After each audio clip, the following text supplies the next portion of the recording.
Hey, what's going on, Archons? Welcome to another episode of KeyThoughts, my weekly vlog on my musings of the game of KeyForge.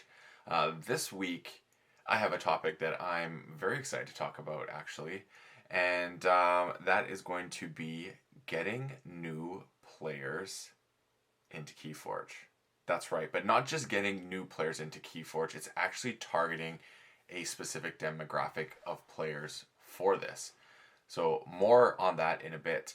I'm going to be doing that. We're going to kick things off with a shout out to one of my Patreons who joined, and then finish things off with the card of the week. So, I want to give a special shout out to my man Frank Roberts, a local player who I accidentally missed when he did his patronage support to me. So thank you, Frank. I always appreciate your support, your conversations, and general gameplay when we get together and jam some KeyForge, which we haven't done in such a long time. But alas, the end is near, and we will soon get to do that. I have nothing but faith in that.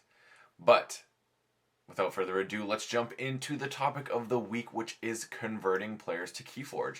And the reason why I want to talk about that is because we have Dark Tidings now. And guess what? I think Dark Tidings is the perfect set to get people into KeyForge. And I know some of you just say, what? It is a complicated set. There's a lot going on. It's not as quote-unquote powerful. But you know what? I think that's exactly why it's the perfect time to convert some people to KeyForge. And when I say some people, I think board gamers are the ones that need to be brought into the fold. Not people playing Magic or Pokemon, not playing Yu-Gi-Oh!, nothing like that. Those are the players we should not be going after and will have the greatest level of resistance, I think, to adopting the game. The reason why I think they're going to have the greatest resistance to this game is because they've already invested so much money into playing Pokemon, into Magic, because the way those games play is the cards rotate so frequently, they're constantly investing more money into their decks, building a new deck, playing it, etc., and just going through that cycle where they've dropped a ton of money. And to just suddenly go out of that level of competitive play and to come into KeyForge and try and experience that, it's not a very realistic conversion. People who are disenfranchised with that game because of that reason are perfect for KeyForge and still want that competitive itch. But I think people who are already entrenched in that system, they're not a good candidate for coming into KeyForge. Not only can they not be persuaded potentially, it's because they're already trying to play, they're maxing out their game time. How are they going to have time for another competitive game potentially? The odds are just not in the favor. It's not that it's not possible, it's just if we're going from a conversion numbers rate, I think it will be lower. Now, this is my opinion. There's a great degree of speculation, but I feel that my reasoning is pretty sound for this. Now, here's why I think board gamers are ideal for the game. Now, board gamers are competitive. You have different degrees of competitive natures within board games, but I don't think that's actually the most important thing. I think for KeyForge to grow, trying to go after competitive players is not the answer. I think we need more kitchen table players that want to play casually, come out to the odd event on a weekly basis and enjoy the camaraderie and gameplay. Things like that I think are going to be the most important segment of game player to grow the player base that we have. Because as you bring those players in and they enjoy the game, especially if they're board gamers, they're most likely have a group of friends they play with, they're going to want to bring those people into the game as well and share their experience. And within that group, you could find those people who are really into it, the quote-unquote spikes of the world who happen to play board games as well and may see this as a really fun and viable competitive card game that they want to start playing OP and bring in the sauce. That is why I think board gamers are so good in terms of just what they bring in terms of value and the width of the value being more than just one person. I also think that Dark Tidings is so great for this because it is a complex set. There's a lot of interesting decisions to be made, and I think board gamers would gravitate to that line of play and those interesting thoughts, decisions, and actions that can be done, and the fact that it's a puzzle being unlocked, I think that will appeal to them. Because a lot of people who do play Magic and Pokemon, they're not really trying to unlock puzzles. They're trying to win and do the most of whatever the game's end game is at the most efficient way possible to win and win and win. So this obviously is a blanket statement. Some people do not subscribe to that fully, but I'm just trying to make a point here where that is a harder reason to get people here, where this is like a puzzle. You got to unlock it. You got to figure out how it works, how a deck plays, the matchups. I think people who are into board games would have more fun doing that sort of gameplay. Now, that being said, I know a lot of board gamers, they like the variety is the spice of life sort of thing. And so they may not play KeyForge all the time, but it doesn't matter. They're going to be introduced to the game, and it may be something they realize, like, whoa, I never thought of a competitive card game like this. I always didn't play these other ones for XYZ, but the fact that you can just have one deck, learn it, and get to know it is really fun. And if you get bored of it, you can actually grab another deck and have a completely different play experience. So I think these things all lead to board gamers being really interesting decisions for people who we should be trying to get to play KeyForge. So now Project Reforge is starting to go. It's getting out here now and then in different places. I think as things open up more, it's going to become a lot easier to roll this out.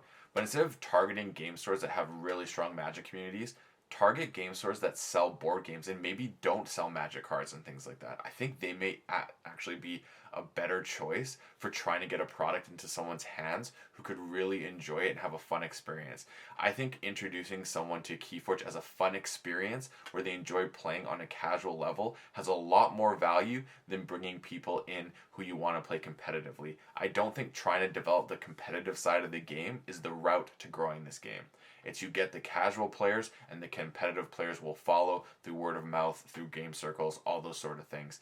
So that's just been my 2 cents, and I've been really thinking about this a lot lately.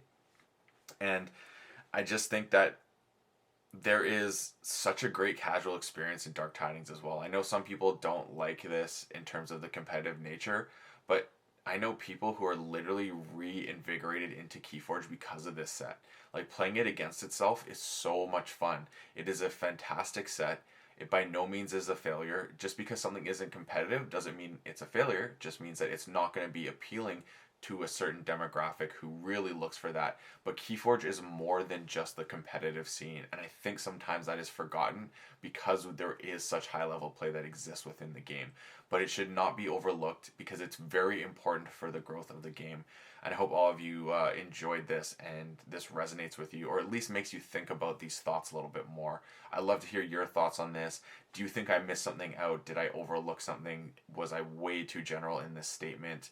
Let me know your thoughts. But we're not done yet. We still got the card of the week. And this week, this card is some heat right here. Oh crap, I just dropped it.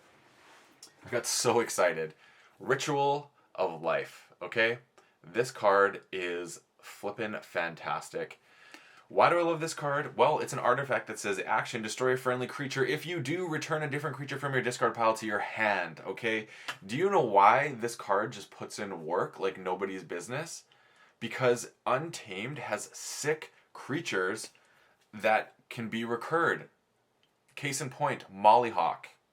Destroy an artifact, playability, keep recurring that, sick. You literally can set up combos where you fight one creature, get it destroyed, destroy another creature, pull it back, play it again.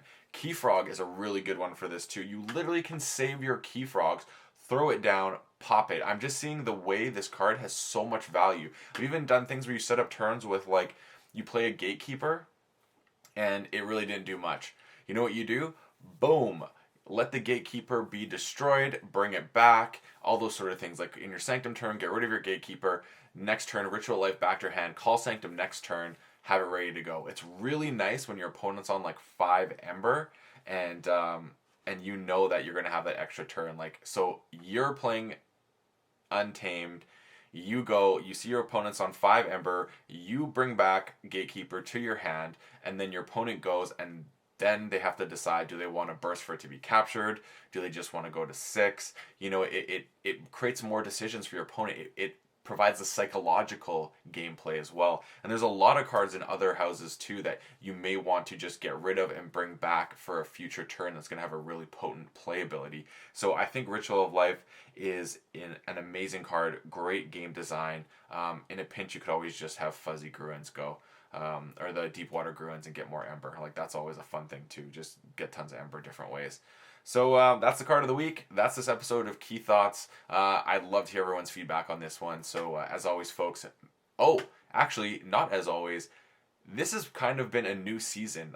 This week is basically, if my videos had seasons, this would be the start of a new season. Dropped new video series this week. All the series that have been done before have come to a conclusion for the most part. There is going to be the odd thing that comes out through Patreon supporters, but right now we got 2 new series. It's the set versus set Would You Rather. Loving the way that's kicking off. I think this is going to be a really monster series that's going to be received very well, and I'm very excited to keep doing it. I'm going to be trying to do all the deck matchups through one deck is chosen through sets, or sorry, one set is chosen, and then we'll do Twitter polls to decide what it's going to match up against. And then, of course, I started the bag of decks yesterday, which is basically a bag full of decks, and it's 3 from each set, 5 sets, 15 decks. We're just going to pull it out, and most likely that's going to be used for almost every deck giveaway scenario, and then sometimes just be a random pull. Because I have all these decks, and I don't know which set to choose. This eliminates the choosing process, and it'll be a surprise every time. We'll see what happens. But right now, I think the Would You Rather set versus set is something special because this has not been done before. We're comparing how would 2 decks match up against each other. Which one would you rather have in a set versus set rather than a deck versus deck within a set. So that's all for this week, folks. And as always, may your Ember never be stolen and your keys forged promptly. Have a good one.